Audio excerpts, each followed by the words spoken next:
आज सुबह से एक वाणी गूंज रही अंदर में, सतर्क रहना, सतर्क रहना। सत्य के रास्ते पर चलने वाला सतर्क रहता है।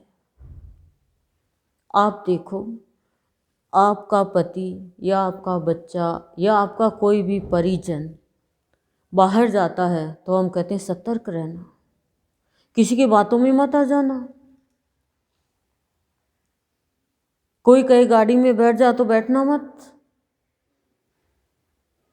गहना पहन के मत जाना, पैसे लेके जाए तो ध्यान से जाना, ट्रेन में जाए तो सोना नहीं, अलर्ट रहना, सतर्क रहना। बोलो, कहते हो कि नहीं कहते? बच्चा स्कूल जाता है तो कहते हैं सतर्क रहना, खाना सारा खा लेना, मैडम पढ़ाए तो ध्यान देना। ऐसे ही सद्गुरु कहते हैं सतर्क रहना, पर हम कोई सतर्क नहीं रहते। यहाँ आके किसी की बातों में आ जाते हैं, किसी के व्यवहार में फंस जाते हैं, मीठी मीठी बातों में, और चाहे जिधर ही चले जाते हैं। हमारा कोई लक्ष्य नहीं, कोई मार्ग नहीं, कोई उद्देश्य नहीं। निरुद्देश्य जीवन को उद्देश्य दिखाने वाले सद्गुरु, रोज कोटि कोटि प्रणाम करना चाहिए इनको। ऐसा स्थान जो जीते जी स्वर्ग दिला दे, वो है ये स्थान। लेकिन कुतर्क में लगा हुआ सतर्क नहीं रह सकता। सतर्क में जो सतर्क है वो कभी भी कुतर्क नहीं करेगा।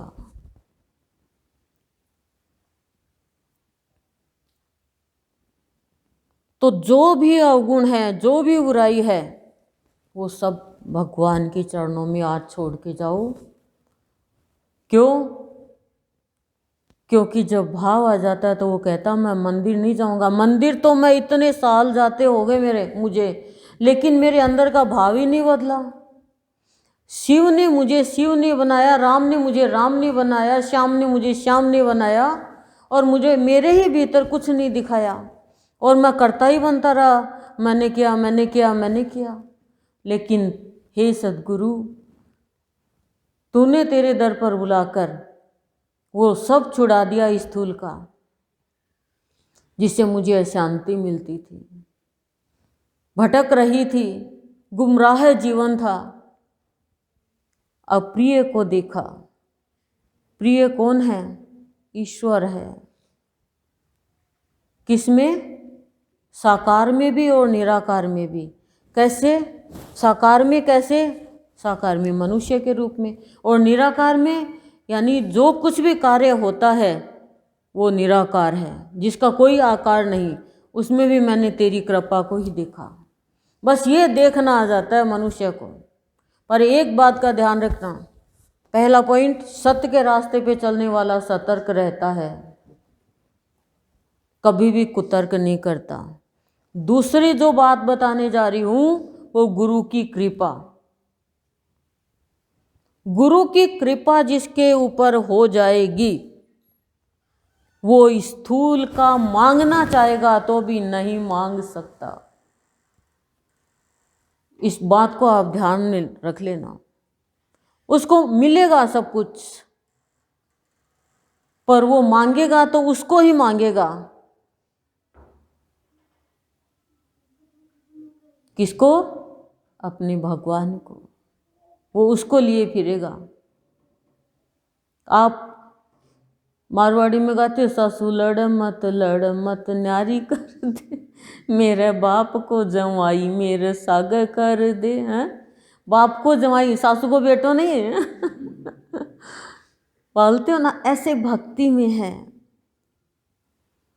कि हे प्रभु, इस संसार में भटकते भटकते, जन्म लेते लेते अब क्या करूं, अब तो तू मेरे साथ हो जा।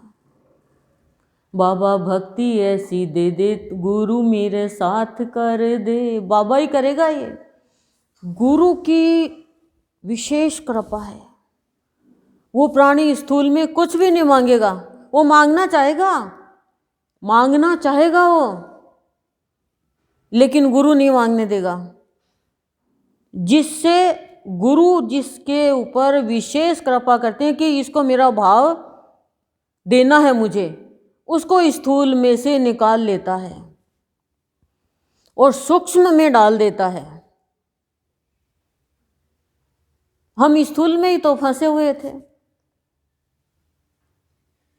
गुरु के पास आने के बाद किस चीज की कमी है ये बताओ? जीवन को तो हम खराब करते जा रहे हैं और बाकी सब संवारते जा रहे हैं।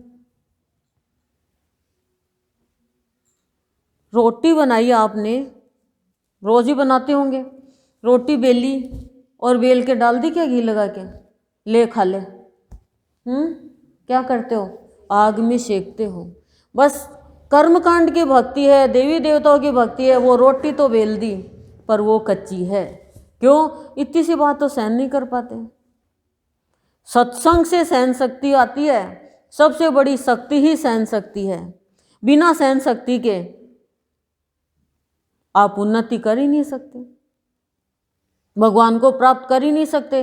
भक्ति में तो कदम कदम पे परीक्षा देनी पड़ती है। क्यों? क्योंकि वो किसी से लड़ नहीं सकता, वो किसी की बुराई नहीं कर सकता, वो किसी में अवगुण नहीं देख सकता। क्यों? से उसको इष्ट देखने नहीं देता है, तो उसको चाहे जो कुछ लोग बोल देते हैं। पर वो लोग तो सोचते हैं हमने इसको सताया, इसको अपशब्द बोला, इसको हर कुछ बोल दिया, बढ़िया मजा है। लेकिन भगवान उसकी रक्षा करता है। होलिका ने तो सोचा वाह अब देख इसको मजा चखाऊंगी, मेरे को तो वरदान मिला हुआ है। बैठ गई गोद में लेके। भगवान ने देखो, मतलब बैकुंठ में विष्णु भगवान बैठे हैं और प्रहलाद जो भक्त है भगवान का, उसका ताप भगवान अपने पास ले रहे हैं। लक्ष्मी जी जाती है, नारायण नारायण ये क्या हो रहा है स्वामी, ये क्या हो रहा है, देखो आपके भक्त को जलाया जा रहा है। लक्ष्मी जी ने हाथ लगाया, लक्ष्मी जी भी जल गई। इतने में नारद जी आए कि ये क्या हो रहा है नारद? तो बोला माता आपने ये क्या हो रहा है नारद? लक्ष्मी जी ने कहा तो कहा माता आपने क्यों हाथ लगाया?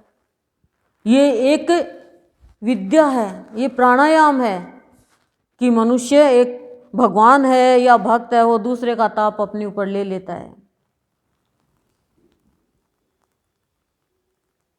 और प्रहलाद तो नीचे गिर गया और होलिका जल गई। वरदान भी फेल हो जाता है। एक गुरु की भक्ति से चंचलता खत्म होती है, स्थिरता आती है।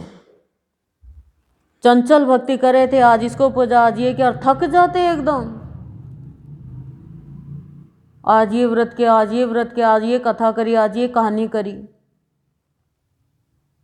तो गुरुदेव कह रहे हैं बच्चों तुमने अब कर लिया सत्संग, तुम हो गए शाणे, अब क्या की कहानी और क्या की पानी। तू होगी शाणी, अब क्या की कहानी।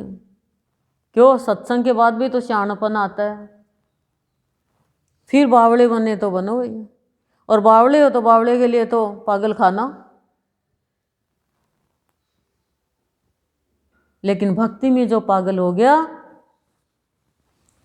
वो तो निहाल हो गया। तो असीम जय जयकार हमने 15 दिन तक करी है। इतना मतलब लंबा हमने ये भाव इष्ट की कृपा के बिना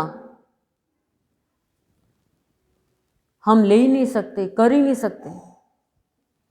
कोई भी बीच में परेशानी आ जाए, अड़चन आ जाए, लेकिन लगातार किया है तो असीम जय जयकार जिसने भी श्रद्धा से और लगातार किया है उसका आवरण हटा है।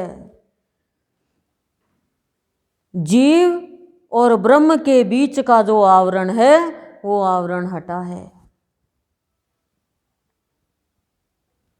और जब आवरण हटेगा तब ही हम अपने इस जीवन को अनुपम बना पाएंगे, अद्भुत बना पाएंगे। ये जीवन अनुपम बनाना है। हम घर अनुपम बनाते हैं और गहना भी सुनार के पास जाके इतना देखते हैं। लेकिन अच्छा मतलब बहुत अच्छी बात है, होना भी चाहिए। कोई हम झोपड़ी में क्यों रहे, हम तो उस मालिक के हैं तो अलग ही हमारा रहन सहन होना चाहिए।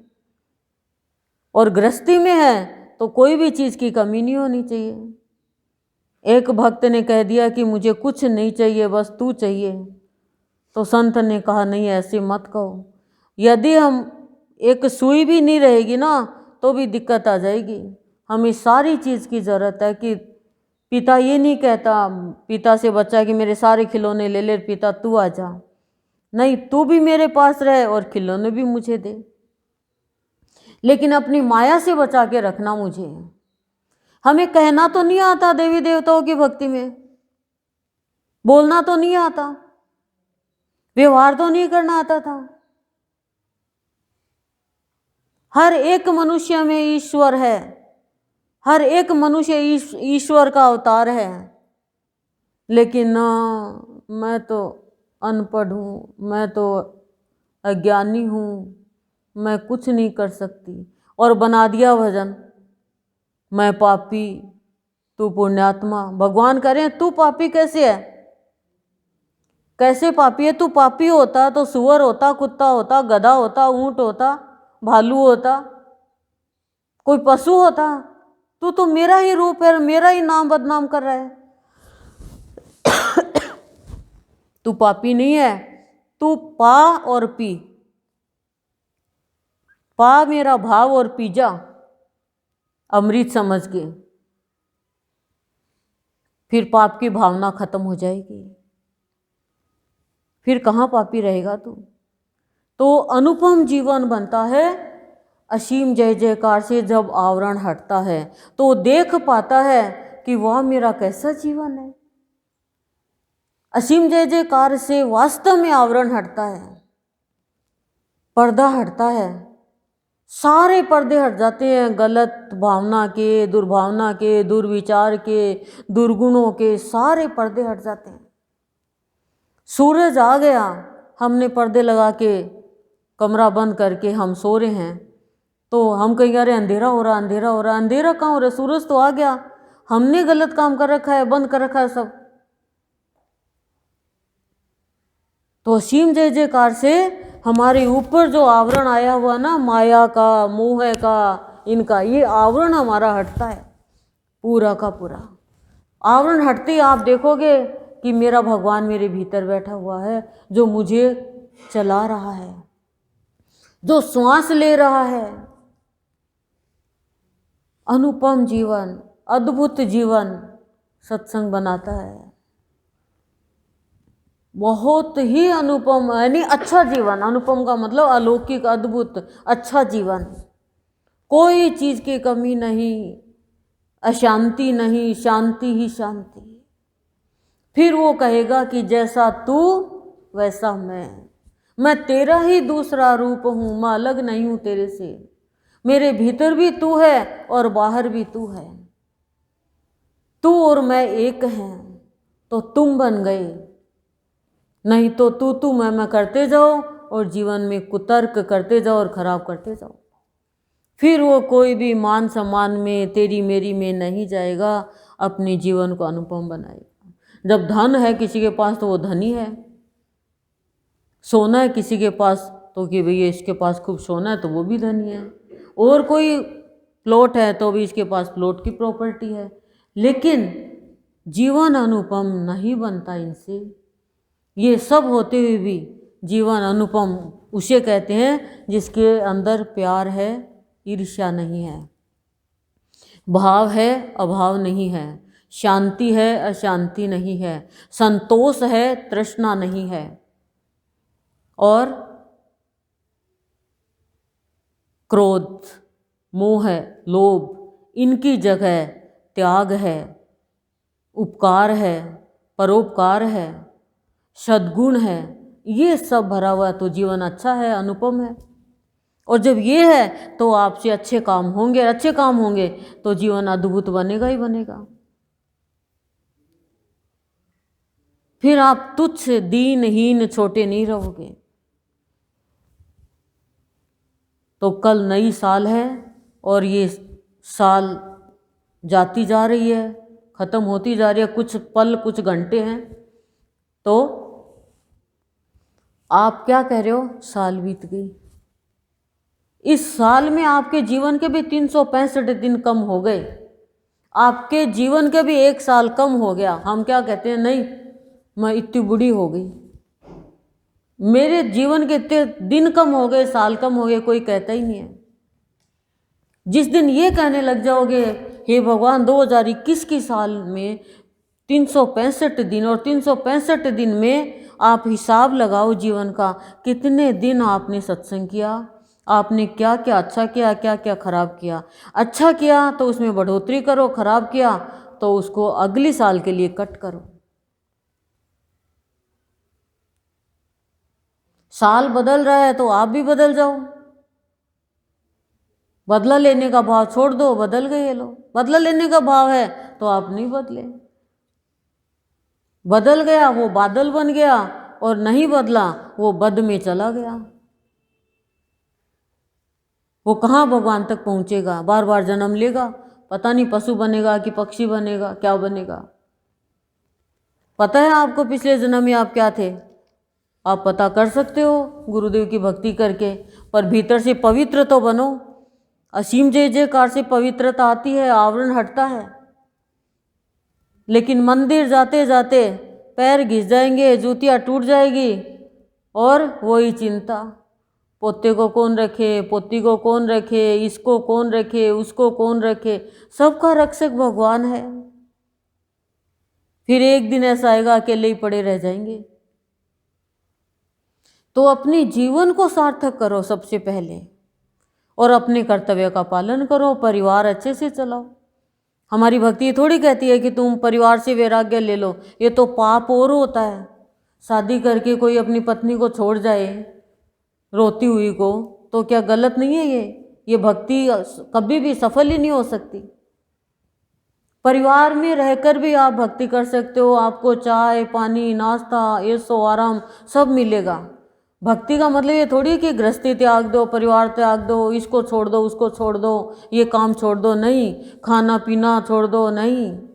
छोड़ना कुछ भी नहीं है, छोड़ना तो है अंदर के गलत विचार, और छोड़ना चाहोगे आप तो छूटेगा नहीं। कच्चे पेड़ को आप कितना भी पकड़ो चाहे छूटेगा ही नहीं, और पक गया तो वो छूट गया, पेड़ से छूट गया। ऐसे ही आप देखो, हलवा बनाते हो, ठीक है, सब बनाते हो, हलवा बनाते हो, कभी कभी तो बनाया ही होगा, खाया भी होगा, बच्चे होंगे तो हलवा ही देते हैं, और क्या देते हैं।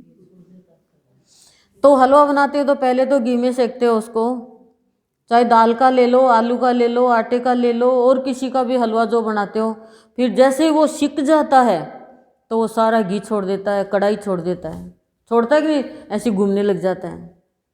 ऐसे ही जब हम पक जाएंगे तो अपने आप ही विषय विकार छूट जाएंगे। छोड़ना कुछ भी नहीं है, ये तभी तो हमारा सत्संग विशेष है। छोड़ना नहीं है, जो अपने आप छूटे वो छूटना है, वो त्याग है। अब आपने कपड़े छोटे हो गए लेकिन आपने छोड़े नहीं, वो अपने आप ही छूटेंगे, क्योंकि ठांस नहीं सकते आप। ब्लाउज हो गया, अब क्या करें, इतना अच्छा ब्लाउज क्या करूं, पतले हो, पतले तो हो जाओगे, पर लंबे के छोटे कैसे हो जाओगे, जो हाइट में छोटे हो गए हो, बताओ कैसे हो जाओगे, नहीं हो सकते ना। तो ऐसे ही सत्संग करते हैं तो क्या होता है, विकार छूटते हैं, क्योंकि आपका मन, आपके विचार, आपकी भावना तो आप छोड़ के जाओगे घर, परिवार वालों को, किसी को, तो वो तो आपके साथ ही जाएंगे, दुख तो वो देते हैं। अंदर से एकांत चाहिए, बाहर से एकांत की जरूरत नहीं है। जब आप बात करते हो ना तो बच्चा भी मम्मा मम्मा मम्मा, ध्यान ही नहीं जाए, बातों में लगी हुई है। फिर कान में कहते हैं सुनो सुनो, अरे चुप हो जाओ, तब जाके कोई कहता है क्या तू चुप बैठ, हमें बात करने दे, तो भी उसकी ध्यान ही नहीं देते हैं। देख लो क्यों, बातों में खो गए। ऐसे ही भक्ति में होता है, ऐसे ही भक्ति में होता है। तो गुरुदेव को जो भी कुछ कहना है, बच्चों के लिए, पति के लिए, पत्नी के लिए, परिवार के लिए, परिवार में सामंजस्य के लिए, कमाई के लिए, पढ़ाई के लिए, नौकरी के लिए, कोई भी शुभ काम करो, कहीं भी जाओ, सदन में आके गुरुदेव से आशीर्वाद लेके जाओ, फिर इनकी जिम्मेदारी है कैसे सफलता मिलेगी। हम अपने ऊपर करते हैं तो होता नहीं।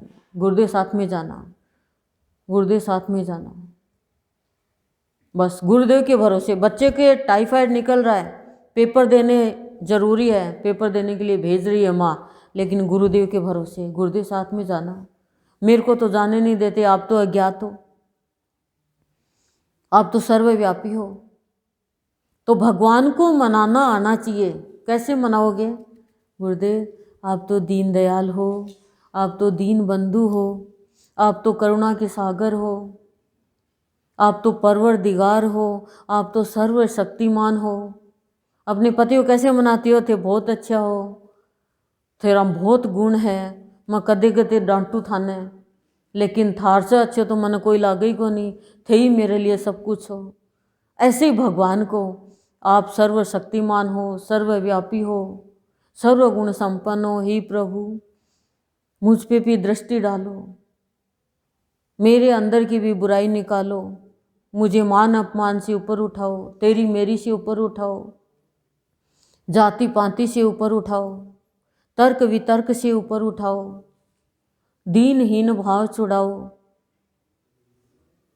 परिवार में सुख शांति करो, धन दौलत की जरूरत हो तो प्रभु आप ही पूरी करो। तो ये जो भी आपको चाहिए भगवान से ऐसे मनाओ इसको। आप तो मेरे लाडले भगवान हो, मेरे न्यारे भगवान हो, आप तो भाव योगी हो, फिर मैं क्यों अभाव में रहूं। जैसे एक सुनार की पत्नी थी तो वो बोली देखो जी थे इतनो गहनो बेचो और मैंने एक छापी कौन ला कर दो थे तो इतना पिसाड़ ला, मैंने रोजीना एक सेट लिया दो फिर ले जाओ। बोले ठीक है तू कवर जया कर ला। रोज एक सेट पहनती है अपना और दे देती। मिठाई वाले की दुकान पे मिठाई वाले से शादी हो गई, रोज मिठाई खाओ। तो भगवान से जब शादी हो जाएगी तो जो चाहो वो पाओ और मौज मनाओ।